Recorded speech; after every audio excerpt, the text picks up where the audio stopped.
Hi friends, இது பார்த்தீங்கன்னா ஒரு 2 phase 3 phase பேனலு. இதில் பார்த்தீங்கன்னா ஓவர்லோடு ரிலே வந்து போயிருந்துச்சு, ப்ளஸ் ஆட்டோ ஸ்டார்டரும் கம்ப்ளைண்ட்டாக இருந்துச்சு. அது இல்லாமல் கண்டென்சர் எதுவுமே இல்லாமல் இருந்துச்சு. கண்டென்சர் எல்லாமே போட்டு விட்டு இப்போ ரன் பண்ணியிருக்கோம். இந்த 2 pole கான்டாக்டரு அதுவும் ஃபால்ட்டாக இருந்துச்சு, அதையும் மாற்றிருக்கோம்.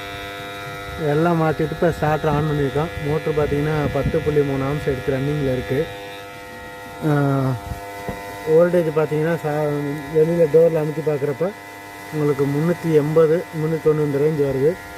மோட்ரு வந்து பார்த்தீங்கன்னா 10.5 amps எடுத்து ஓடுது. வோல்டேஜ் நல்லா வருது. இதோட டெலிவரி பார்த்தீங்கன்னா இந்த கிணத்துல இது ரன்னிங்கில் இருக்குது.